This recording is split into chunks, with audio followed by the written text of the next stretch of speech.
Hello friends, എല്ലാവർക്കും നമസ്കാരം. എല്ലാവരും കാത്തിരിക്കുന്ന നിങ്ങളുടെ പുതുപുത്തൻ വിശേഷത്തിലേക്ക് ഏവർക്കും സ്വാഗതം.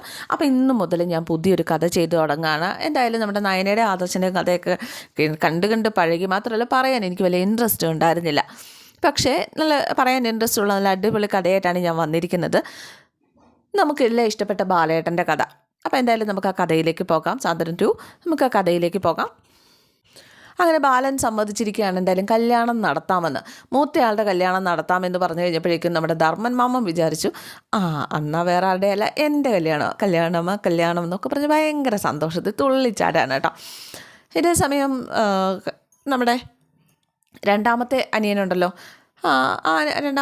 രണ്ടാമത്തെ മോൻ, പുള്ളിക്കാരനാണല്ലോ ഒരു ലവ് ഉള്ളത്. അപ്പോൾ എനിക്ക് ഇവരൊക്കെ പേര് പഠിച്ച് വരുന്നതേ ഉള്ളൂ കേട്ടോ. ഞാൻ ആര്യനും ആനന്ദും ആനന്ദനോ അങ്ങനെ എന്തൊക്കെയല്ലേ പേരൊക്കെ പഠിച്ചു വരുന്നേ ഉള്ളൂ. അപ്പോൾ രണ്ടാമത്തെ മൂന്നാമത്തെ എന്നൊക്കെയാണ് ഞാൻ പറയുന്നത്. ആര്യനെ എനിക്കറിയാം.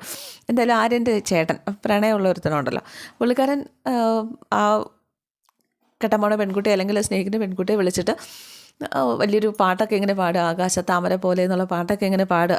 അപ്പോൾ അവൾ എൻ്റെ പൊന്നെ, എൻ്റെ കെട്ടിയൻ ഇത് മാത്രം പാടാൻ കഴിവുള്ള ആളായിരുന്നോ, അപ്പോൾ സന്തോഷം വന്നാൽ ഞാനിങ്ങനെ പാടുമെന്ന് അവൻ പറയാം. അപ്പോൾ ഇതൊക്കെ ഞാൻ സഹിക്കണമല്ലേ ഇനി എന്നൊക്കെ പെണ്ണെ ഒതുക്കുക കേട്ടോ. എന്നിട്ട് ഇവൻ കാര്യം പറയുകയാണ്, കല്യാണത്തിന് ഏകദേശം സമ്മതിച്ചിട്ടുണ്ട്. അതാര് പറഞ്ഞു, ഹിറ്റ്ലറിനെ പേടിയില്ലാത്ത ആര് പറഞ്ഞു? ഹിറ്റ്ലറോ? അല്ലല്ല, ബാലേട്ടനെ പേടിയില്ലാത്ത ആരാ പറഞ്ഞത്? അപ്പോൾ ആരിനിങ്ങനെ പറഞ്ഞതുകൊണ്ടാണ് എന്നൊക്കെ ഇവൻ പറയുകയാണ്. എന്തായാലും ഇതാ പറഞ്ഞത്, പേരൻസിനോട് കാര്യം പറഞ്ഞവരല്ലേ, നമ്മൾ പേടിച്ചിരുന്നിട്ട് കാര്യമില്ലല്ലോ എന്നൊക്കെ പറഞ്ഞ്. അപ്പോൾ ഇവൻ്റെ ആകാശ് കേട്ടോ, ഇവൻ്റെ പേര് ആകാശ് എന്നാണ്. അപ്പോൾ ഈ ആകാശിൻ്റെ വിചാരം എന്തായാലും ഒരു ബ്രോക്കർ വഴി ഇവളുടെ ആലോചന അച്ഛൻ്റെ മുന്നിൽ എത്തിക്കുക, പ്രേമിച്ചാലേ കുഴപ്പമുള്ളൂ എന്നൊക്കെയാണ് ഇവൻ്റെ മനസ്സിൽ. അപ്പോൾ അതാണ് ഇവൻ വലിയ സന്തോഷത്തിൽ ഇങ്ങനെ നടക്കുന്നത്. ഈ സമയത്താണ് അകത്തുനിന്ന് ബാലൻ വിളിക്കുന്നത്, ആകാശേ എന്ന് പറഞ്ഞിട്ട്. ഇവൻ അച്ഛൻ്റെ അരികിലേക്ക് ഓടിച്ചില്ല. ആകാശേ എന്നുള്ള ആ വിളിയിൽ നിന്നാണ് എനിക്ക് പേര് മനസ്സിലായത് കേട്ടോ. എന്തായാലും ധർമ്മൻ വീട്ടിൽ ചെന്നിട്ട്, അതായത് ധർമ്മൻ്റെ അമ്മയുടെയും ഏട്ടത്തിമാരുടെയൊക്കെ അടുത്ത് ചെന്നിട്ട് അതിൻ്റെ അപ്പുറം കൃഷ്ണമംഗലത്ത് ചെന്നിട്ടേ കാര്യങ്ങൾ ഇങ്ങനെ പറയുക കേട്ടോ. പെണ്ണ് കെട്ടാനായിട്ട് മാമനല്ല ബാലേട്ടൻ സമ്മതിച്ച കാര്യവും കല്യാണം ആലോചിക്കുന്ന കാര്യവും ഇങ്ങനെ ഭയങ്കര സന്തോഷത്തിൽ പറയുക. അപ്പം അമ്മയ്ക്ക് ഒത്തിരി സന്തോഷമായിട്ടോ. എന്തായാലും പെണ്ണ് കെട്ടുന്ന കാര്യവും പറഞ്ഞു വന്നു കഴിഞ്ഞാൽ എൻ്റെ ഏട്ടന്മാർ അടിച്ചിറക്കുമെന്നുമല്ലോ കരുതിയിട്ട്, എൻ്റെ ഏട്ടന്മാരല്ല, അതായത് നമ്മുടെ ബാലൻ അവിടെ നിന്ന് അടിച്ചിറക്കുമെന്ന് കരുതിയിട്ട് ഞാനൊരു പെണ്ണിൻ്റെ മുഖത്ത് പോലും ഇതുവരെ നോക്കിയിട്ടില്ല.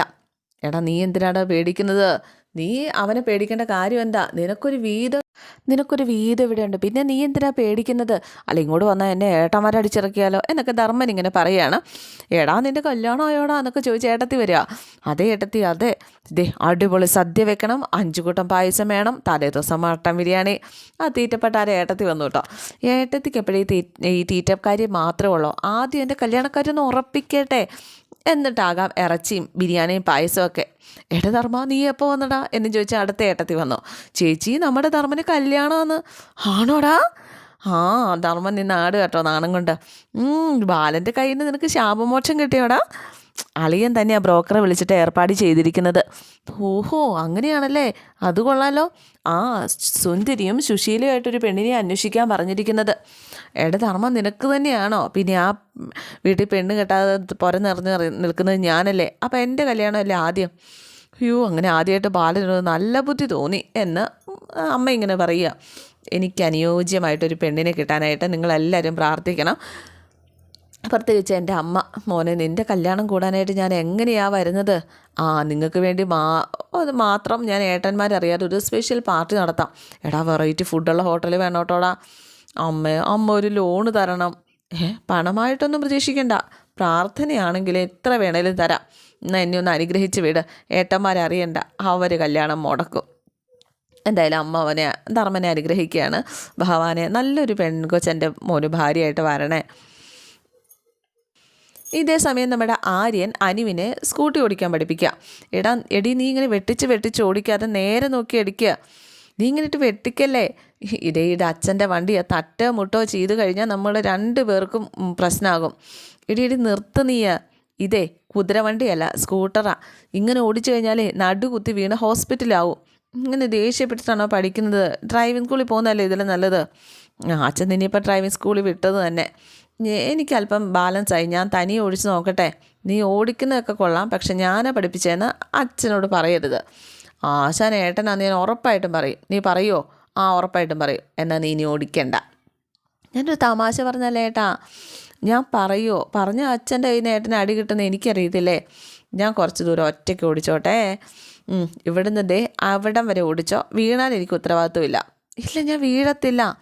അത്രയ്ക്ക് ആത്മവിശ്വാസം ഉണ്ടെങ്കിൽ നീ തന്നെ പൊക്കോ. എന്തായാലും നേരെ ഇരിക്കുക, എന്നിട്ട് സ്ട്രെയിറ്റ് ആയിട്ട് നോക്കി ഓടിച്ചാൽ മതി. Okay okay okay. അങ്ങനെ അവൾ തന്നെ സ്കൂട്ടർ എടുത്തുകൊണ്ട് പോവാണ്. ദേ സൂക്ഷിച്ച് ഓടിക്കണേ, വെറുതെ ചെരുപ്പ് തേച്ച് കളയല്ലേ എന്നൊക്കെ പറഞ്ഞു. എന്തായാലും നമ്മുടെ അനു ഈ സ്കൂട്ടിയായിട്ട് മുന്നോട്ട് പോവുകയാണ്. ആ സമയത്താണ് അലോക് ഇതിനെതിരെ വരുന്നത്. ആര്യം പുറകിൽ നിൽക്കുക, അനു സ്കൂട്ടിയായിട്ട് ഇങ്ങനെ പൊയ്ക്കൊണ്ടിരിക്കുന്നു. മുന്നേ കൂടെ അലോക് വരുന്നു. അലോകിന് മനസ്സിലായി പരിപാടി പഠിപ്പിക്കലാണെന്ന്. അലോകാണെങ്കിൽ അനു പേടിച്ച് ഓടിക്കുന്നത് കണ്ടതും അനുവിനെ പേടിപ്പിക്കാനായിട്ട് വണ്ടി വെട്ടിച്ചൊക്കെ കാണിച്ച് എന്തായാലും അനു നേരെ കൊണ്ടുവന്ന് ഇവൻ്റെ സ്കൂട്ടിക്കിട്ട് ഇടിക്കുകയും ചെയ്തു. നീ വളച്ച് സ്വന്തം ആയിട്ട് റോഡ് ആക്കി ഓടിക്കുവാണോ? അയ്യോ സോറി.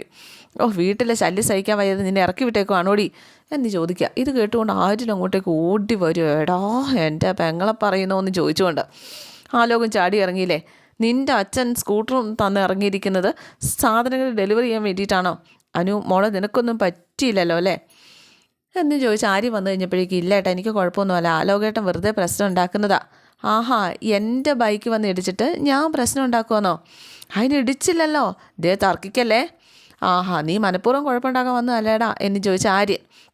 നിൻ്റെ അച്ഛൻ എൻ്റെ ആൻറ്റിയെ വിളിച്ചിറക്കിക്കൊണ്ട് പോയി ഞങ്ങളുടെ കുടുംബത്തെ നാണം കെടുത്തി. നീ എൻ്റെ അനിയത്തിയുടെ പുറകെ നടന്ന് ശല്യം ചെയ്യുന്നു. എനിക്ക് മാത്രം എന്താ അതിന് പറ്റത്തില്ലേ? ഇനി ഇവളെ എവിടെ കണ്ടാലും ഞാൻ വെറുതെ വിടില്ല. എന്താടാ പറഞ്ഞേ? അല്ല, നിൻ്റെ പെങ്ങളെ എവിടെ കണ്ടാലും ഞാൻ വെറുതെ വിടില്ലാന്ന്. എൻ്റെ പൊന്നെ ആര്യൻ, അത് മതിയായിരുന്നു. ആലോകിനെ പിടിച്ചിട്ട് കൊടുക്കുക ആര്യൻ, എടുത്തിട്ട് പോരിച്ചു എന്ന് പറഞ്ഞാൽ മതിയല്ലോ. അനു ആണെങ്കിൽ ഏട്ടാ വേണ്ട എന്നൊക്കെ ആ സ്കൂട്ടി ഇരുന്ന് പറയുന്നുണ്ട്. അവസാനം അനു അതിൽ നിന്ന് ഇറങ്ങി വന്നിട്ട് ഇവരെ തടയാനായിട്ട് നോക്കുന്നുണ്ട്. പക്ഷെ ആര്യൻ ഒരു രക്ഷയില, കിട്ടില്ല നടി. അലോകിന് ആര്യനെ നന്നായിട്ട് അറിയാവുന്നതാണ്. എന്നിട്ടും ഈ അലോക് ആര്യൻ്റെ മുന്നിലേക്ക് എന്ന് കയറി കൊടുക്കുകയാണ്. ഇടിച്ചിടിച്ചൊരു പരുവാക്കി വെച്ചിട്ട് ഇനിയെങ്ങാണോ എൻ്റെ പെങ്ങളെ ഉപദ്രവിക്കാനായിട്ടോ പെങ്ങളോട് വഴക്കുണ്ടാക്കാനോ വന്നു കഴിഞ്ഞാൽ ബാക്കി നീ ഉണ്ടാവില്ല എന്ന് പറഞ്ഞിട്ടാണ് ഈ അലോകിനെ അവസാനമായിട്ട് ആര്യൻ അവിടെ നിന്ന് വിടുന്നത്. എന്നിട്ട് ആര്യൻ അനുവിനെയും കൊണ്ട് ആ സ്കൂട്ടി കയറി അങ്ങ് പോവുക. അലോകാണ് ചതഞ്ഞറിഞ്ഞിങ്ങനെ ഒരു മരത്തെ തൂങ്ങിക്കിടക്കുകയാണ്. പിന്നെ കാണിക്കുന്നത് അമ്മയ്ക്കരികിലേക്ക് ആര്യൻ ചെല്ലുന്നതാണ്. അമ്മ തേച്ചുകൊണ്ട് ഇങ്ങനെ നിൽക്കുക. ആഹാ, ഇതെന്താ അമ്മ, അമ്മയ്ക്ക് സാരിയാ എന്ന് പറഞ്ഞിട്ട് അവിടെ ഇരുന്ന് പെട്ടിയെടുത്ത് നോക്കുക. ആഹാ, നീ തുറന്നു നോക്കടാ. തുറന്നു നോക്കി കഴിഞ്ഞപ്പോഴേക്കും ഒരു ഷർട്ട്. ഇതെന്താടാ, ഏട്ടനാണോ? അതെന്താ ഇവിടെ നിൻ്റെ ഏട്ടന് മാത്രമേ ഷർട്ട് എടുക്കാറുള്ളൂടാ? അതല്ല, അച്ഛൻ്റെ അനുസരണയുള്ള മോനെ ഏട്ടനാണല്ലോ. സോറി, ഏട്ടന്മാരാണല്ലോ. എടാ, ഇത് അച്ഛൻ നിനക്ക് വേണ്ടിയിട്ട് മേടിച്ചതാ. എനിക്ക് വേണ്ടിയിട്ടോ? നീയല്ലേ പറയുന്നത് നിൻ്റെ അച്ഛനൊട്ട് സ്നേഹമില്ല നിന്നോടെന്ന്. ഇപ്പം കണ്ടോ, മറ്റു 2 പേർക്കും മേടിക്കാതെ നിനക്ക് വേണ്ടി മാത്രം മേടിച്ചത്. നീ അത് ഊരിയിട്ട് ഇതൊന്ന് ഇട്ടു നോക്ക്. ദേ എനിക്കിത് ഇഷ്ടപ്പെട്ടില്ല കേട്ടോ, ഈ കളർ എനിക്കിഷ്ടമല്ല. അച്ഛനൊരു കളർ സെൻസും ഇല്ലയെന്ന് അമ്മയ്ക്ക് മനസ്സിലായില്ലേ? എടാ, അച്ഛൻ ഒരുപാട് ഇഷ്ടപ്പെട്ട് മേടിച്ചുകൊണ്ട് വന്നതല്ലേ എടാ. അപ്പോൾ ഇതൊക്കെ അകത്തിരുന്ന് അച്ഛൻ കേൾക്കുന്നുണ്ട്. അച്ഛാ, ഇതൊക്കെ ഇതിനെക്കുറിച്ചൊക്കെ എന്തഭിപ്രായം പറയാനാമേ? ചിലപ്പോൾ കടയിലിട്ടുകൊണ്ട് പോകാൻ മേടിച്ചതായിരിക്കും എനിക്ക്. അപ്പോഴാണ് അച്ഛൻ വന്നിങ്ങനെ മറഞ്ഞു നിൽക്കുന്നത് അമ്മ കണ്ടത്. മോനാണ് വലിയ താല്പര്യമില്ലാത്ത രീതി എടുത്ത് നോക്കുക കേട്ടോ. മോനെ അച്ഛൻ, അമ്മ എന്തിനാ ഇങ്ങനെ ഒന്ന് കഥകളി കാണിക്കുന്നത്?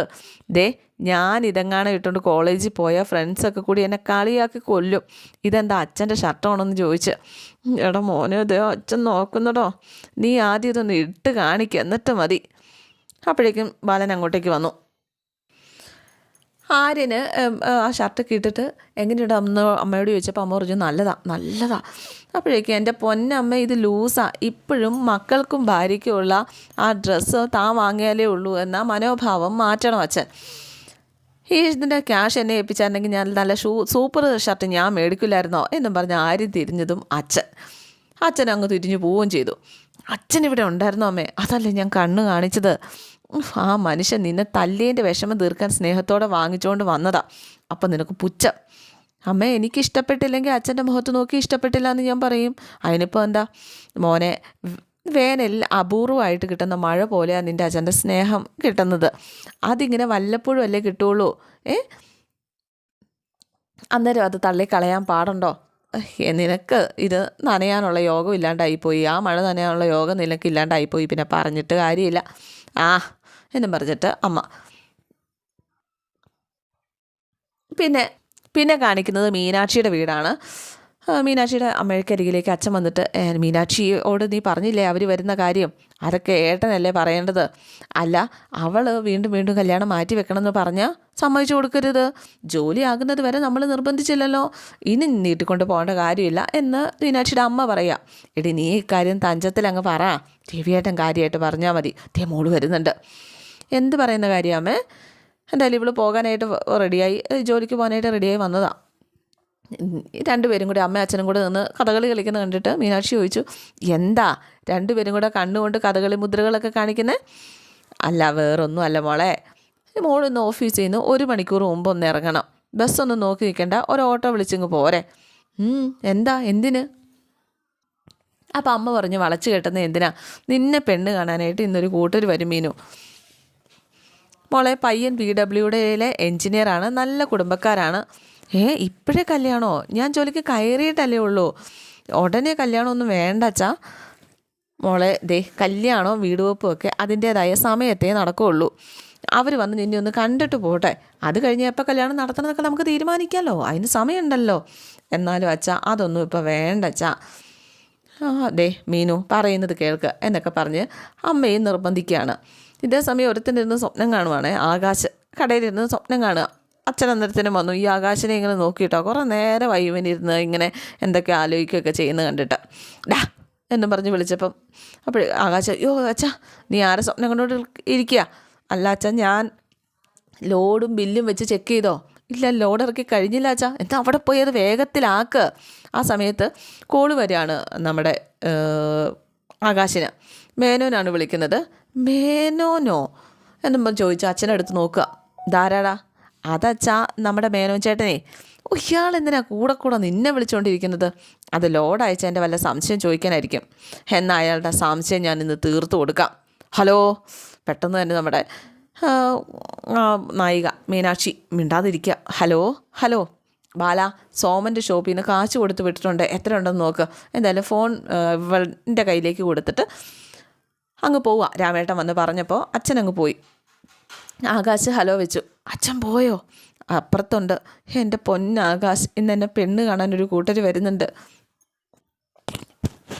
PWD എൻജിനീയറാ ചെറുക്കൻ. കേട്ടപ്പോഴേ അച്ഛന് ഇത് ഉറപ്പിച്ച മട്ട, എന്തെങ്കിലും ചെയ്യണം.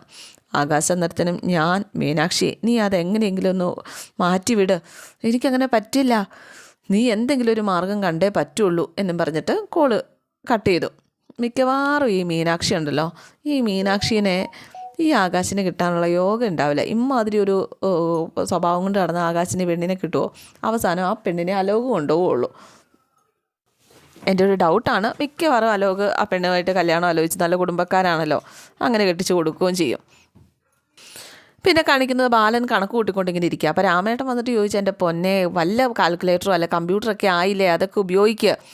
അപ്പോൾ അതെനിക്ക് മനക്കണക്കായിട്ട് എഴുതിയാലേ എനിക്ക് ശരിയാവുള്ളൂ. അപ്പോൾ എത്ര ബുക്കിലായി നിൻ്റെ കണക്ക്? ഇത് എൻ്റെ കണക്ക്, സ്റ്റോറിൻ്റെ മൊത്തം കണക്കും അക്കൗണ്ടൻറ്റ് അങ്ങോട്ട് കമ്പ്യൂട്ടർ കയറ്റുന്നുണ്ടല്ലോ. അപ്പോൾ പഴഞ്ച രീതിയൊക്കെ മാറ്റി നീ പുതിയതാവണോ എന്ന് പറഞ്ഞപ്പോഴേക്ക് ആഡംബരം കാണിക്കാൻ എൻ്റെ കാശില്ല. എന്നിട്ടാണോ കൊച്ചുമോളുടെ കാതുകുത്ത് കല്യാണത്തിന് നാടൊട്ടുക്ക് ആളെ വിളിച്ച് കാതുകുത്ത് കല്യാണം നടത്താൻ തീരുമാനിച്ചത്? അതെൻ്റെ അന്തസ്സിൻ്റെ കാര്യമാണ്. അപ്പോൾ രാമേട്ടൻ ചോദിച്ചു, എന്നിട്ട് അന്തസ്സോ എന്നും പറഞ്ഞിട്ട് പകുതി പറഞ്ഞ് നിർത്തി. ഇപ്പോൾ പറഞ്ഞോ എന്തിനാ നിർത്തിയത്? ആഘോഷം പൊളിഞ്ഞു പോയി, അത് ഞാനങ്ങ് സഹിച്ചു. കച്ചവടം അല്ലേ, ലാഭവും നഷ്ടവും ഒക്കെ ഉണ്ടാകും. അതും ശരിയാ എന്ന് രാമേട്ടൻ. ആ സമയത്താണ് ആര്യൻ കടയിലേക്ക് വരുന്നത്. ഇതേ അങ്ങോട്ട് നോക്കി, അതാരാ വരുന്നതെന്ന്. ആര്യൻ അച്ഛൻ മേടിച്ചു കൊടുത്ത ഷർട്ടൊക്കെ ഇട്ടുകൊണ്ട് വരുന്നുണ്ടല്ലോ കളകാന്നും പറഞ്ഞിട്ട്. ഞാൻ ഇതെങ്ങാനും ഇട്ടുകൊണ്ട് കോളേജിൽ പോയ ഫ്രണ്ട്സിനെ കളിയാക്കി കൊല്ലും, ഇത് അച്ഛൻ്റെ ഷർട്ടാണോ എന്നും ചോദിച്ച്. ഇത് കാര്യം ആര്യം പറഞ്ഞില്ല, അത് ഓർക്കുവാണ് ബാലൻ. ഞാൻ മേടിച്ചു കൊടുത്ത ഷർട്ടാ എന്നും പറഞ്ഞ അഭിമാനത്തോടെ. വെറുതെ അല്ല ഇത്രയും ചേർച്ച എന്ന് രാമേട്ടൻ പറയുകയും ചെയ്യണേ. എടാ മോനെ, പുതിയ ഷർട്ടല്ലേടാ? ആര്യം കയറി വന്നപ്പോൾ അപ്പോഴേക്കും പോരാൻ തുടങ്ങി. ഇപ്പോൾ അയൺ ചെയ്ത വേറെ ഷർട്ടില്ല, പിന്നെ ഇതിട്ടുകൊണ്ടങ്ങ് പോന്നു. എന്തായാലും ബാലൻ്റെ സെലക്ഷൻ ഉഗ്രൻ. അല്ല, ആര് പറഞ്ഞു അച്ഛൻ മേടിച്ചതെന്ന്?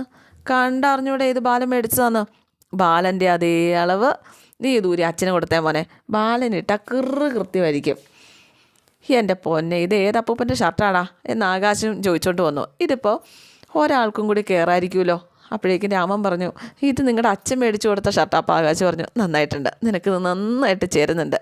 അപ്പോൾ രാമൻ ബാലനോട് പറയുക, ബാല നീ പഴഞ്ചതാണെന്ന് ഞാൻ പറഞ്ഞത് വെറുതെ അല്ല. ഇപ്പോഴത്തെ പിള്ളേരുടെ മനസ്സിൻ്റെ രീതിയൊന്നും നിനക്കറിയത്തില്ല. ഡ്രസ്സ് എടുക്കാനുള്ള സ്വാതന്ത്ര്യമൊക്കെ ഇവർക്ക് കൊടുക്കുക. അപ്പം ബാലൻ ചാടി എഴുന്നേറ്റു. ഞാൻ എന്ത് നല്ലതിന് വേണ്ടി ചെയ്താലും ദോഷമായിട്ടേ വരുള്ളൂ എന്ന് എനിക്കറിയാം. ഇഷ്ടപ്പെട്ടില്ലേ കൊണ്ടുപോയി കത്തിച്ച് കളയടാ എന്നും പറഞ്ഞിട്ട് ബാലൻ ദേഷ്യപ്പെട്ട് ഇങ്ങനെ നിൽക്കുക. അപ്പോൾ ആര്യൻ ബാലൻ്റെ അരികിലേക്ക് വന്നു. എനിക്ക് അച്ഛന് ഒരുപാട് ഇഷ്ടമാണ്, പക്ഷേ എല്ലാം ഞാൻ തന്നെ ചെയ്താലേ ശരിയാകൂ എന്ന അച്ഛൻ്റെ തോന്നലുണ്ടല്ലോ, അതിനോട് മാത്രമേ എനിക്ക് ഇഷ്ടക്കേടുള്ളൂ. എനിക്ക് അച്ഛനെ ഇഷ്ടമാണ് എന്നും പറഞ്ഞിട്ട് ആര്യൻ അങ്ങ് പോവാം. എന്തായാലും ആ വാക്ക് അവൻ്റെ മനസ്സിൽ തട്ടി നമ്മുടെ ബാലൻ്റെ. പിന്നെ കാണിക്കുന്നത് നമ്മുടെ ധർമ്മനും ആര്യനും കൂടി നടന്നു വരികയാണ്. ബാലനെക്കുറിച്ച് തന്നെയാണ് സംസാരിക്കുന്നത്. ചില പെണ്ണുങ്ങളുടെ മനസ്സ് നമുക്ക് മനസ്സിലാക്കാൻ പറ്റില്ല എന്ന് പറഞ്ഞു കേട്ടിട്ടുണ്ട്, പക്ഷേ ബാലേട്ടൻ്റെ മനസ്സാണ് മനസ്സിലാക്കാൻ പറ്റാത്തത്. അപ്പോഴേക്കും അത് തന്നെയാണ് ചില തറവാട്ട് കാരണന്മാരെ പോലെ നമ്മുടെ അഭിപ്രായം പറഞ്ഞാൽ പോലും അവർ അംഗീകരിക്കത്തില്ല. അവരവരുടെ തീരുമാനമായിട്ട് പ്രഖ്യാപിക്കുമ്പോഴേ നടക്കുകയുള്ളൂ.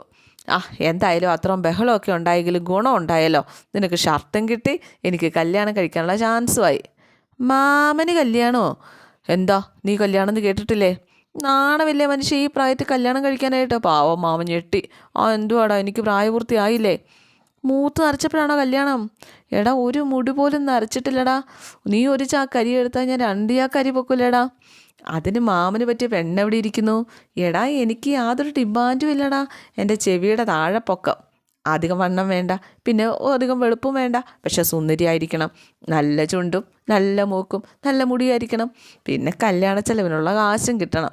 50 പവൻ സ്വർണം, പിന്നെ ഒരു കാറ് കിട്ടിയ സന്തോഷം. കല്യാണം കഴിക്കുന്നത് മാമനെ അല്ലേ? എൻ്റെ പൊന്നു മാമ, ഈ ആയുസ്സിൽ നിങ്ങളുടെ കല്യാണം നടക്കത്തില്ല മാമ. എടാ, ആളിയും ബ്രോക്കറിനോട് പറഞ്ഞിട്ടുണ്ടടാ. അത് ആനന്ദേട്ടൻ്റെ കല്യാണക്കാരിയാ. ആനന്ദിൻ്റെയോ? അപ്പം ഞാൻ പുറത്തിറങ്ങിയിരിക്കുമ്പോൾ ആനന്ദിൻ്റെ കല്യാണം നടത്തി ഞാൻ സമ്മതിക്കില്ല. എൻ്റെ പൊന്നു, നിങ്ങളുടെ സമ്മതം ഏത് പട്ടിക്ക് വേണം എന്ന് മനസ്സിലാലോചിക്കുകയാണ് ആര്യൻ. നീ എന്നെ പട്ടിയെന്ന് വിളിച്ചോടാ. ഞാൻ വിളിക്കുമോ? ഞാനല്ല. നിങ്ങളുടെ കല്യാണം നടക്കത്തില്ല. ഇതേ സമയമുണ്ടല്ലോ നമ്മുടെ മിത്ര എന്നല്ലേ അവളുടെ പേര്, അതായത് അലോകിൻ്റെ പെങ്ങളുണ്ടല്ലോ, അവളുടെ പേര് ഞാൻ മറന്നുപോയി. അലോകിൻ്റെ പെങ്ങൾ, അതായത് നമ്മുടെ ആര്യൻ്റെ നായികയായിട്ട് വരാൻ പോകുന്ന പെൺകൊച്ചില്ലേ, ആ പെൺകൊച്ചിൻ്റെ ഒരു ലൈൻ ഉണ്ടായിരുന്നല്ലോ. ആ പുള്ളിക്കാരൻ ഏതോ ഒരു പെണ്ണുമായിട്ട് ഫോൺ വിളിച്ച് കത്തിയടിച്ചുകൊണ്ട് നിൽക്കുന്ന സ്ഥലത്തൂടെയാണ് ഈ ആര്യനും ധർമ്മനും കൂടെ കടന്നു പോകുന്നത്. അപ്പോൾ ഈ ചെറുക്കനിങ്ങനെ പറയാം, നീ പോയാൽ എനിക്ക് 100 പെണ്ണുങ്ങളെ കിട്ടൂടെ. എടി, എൻ്റെ ലിസ്റ്റിൽ കിട്ടാനായിട്ട് 100 പെണ്ണുങ്ങൾ ക്യൂ നിൽക്കുക എന്ന് പറഞ്ഞിട്ട് അവനിങ്ങനെ പറയുന്നൊക്കെ കേട്ടുകൊണ്ട് ഇവരിങ്ങനെ നിൽക്കുകയാണ്. പിന്നെ അതോടെ ഇന്നത്തെ എപ്പിസോഡ് തീരുകയാണ്. പക്ഷേ നാളത്തെ കുറച്ച് കാര്യങ്ങൾ കൂടി കാണിക്കുന്നുണ്ട്. അപ്പോൾ അതെന്താണെന്നും കൂടെ പറയാം. നാളത്തെ ഇതിനകത്ത് ഒരിക്കലും പ്രേമിച്ച് കെട്ടരുത് എന്നൊക്കെ പറഞ്ഞിട്ട് ബാലൻ രാമനോട് പറയാം, എനിക്കുണ്ടായ വിധി എൻ്റെ മക്കൾക്ക് ഉണ്ടാവരുത്, അതുകൊണ്ടാണ് എല്ലാവരും ശത്രുക്കളാകും, അതുകൊണ്ടാണ് ഞാൻ പറയുന്നതെന്നൊക്കെ ബാലൻ ഇങ്ങനെ പറയുകയാണ്. അതുകൂടാതെ രാത്രിയിലെങ്ങാണ്ട് ഈ ആര്യൻ്റെ നായികയായിട്ട് വരാൻ പോകുന്ന പെൺകുട്ടി, അത് അലോകിൻ്റെ പെങ്ങൾ പുറത്തേക്ക് ഇറങ്ങി പോരുന്നു. മറ്റേ ആ ദുഷ്ടൻ ചതിക്കാനായിട്ട് വന്ന് നിൽക്കുന്നു. ഇത് കാണുന്ന ആര്യനുണ്ട്, അതുപോലെ തന്നെ ധർമ്മനുണ്ട്. അപ്പോൾ ഇതിനകത്ത് ഇടപെടാതെ ആര്യൻ ഇങ്ങനെ മാറി നിൽക്കുകയൊക്കെ ചെയ്യുന്നുണ്ട്. എനിക്ക് ഇവളുടെ ഒരു കാര്യത്തിൽ ഇടപെട്ടിട്ട് എനിക്ക് കിട്ടിയത് മനസ്സിലായതുകൊണ്ട് ഇനിയില്ല എന്നൊക്കെ പറഞ്ഞ് ആര്യൻ മാറി നിൽക്കുന്നു. പിന്നെ ഈ മീനാക്ഷി ഉണ്ടല്ലോ, മീനാക്ഷി ആകാശിനോട് വന്നിട്ട് പറയുന്നുണ്ട്, ഇനിയും കല്യാണം മാറ്റി വെക്കാൻ പറ്റത്തില്ല, നീ എന്താണെന്ന് വെച്ചാൽ ചെയ്തോ, നിനക്ക് വന്ന് ചോദിക്കാൻ പറ്റുമെങ്കിൽ ചോദിക്കുക, ഇല്ലെങ്കിൽ ഞാൻ കെട്ടിപ്പോകുന്നു ഇങ്ങനെ പറയുന്നുണ്ട്. ആകാശ് അന്തം വിട്ടിങ്ങനെ നിൽക്കുന്നുണ്ട്. അപ്പോൾ ഇന്നത്തെ എപ്പിസോഡ് ഇവിടെ അവസാനിക്കുകയാണ്. See you keen, thank U.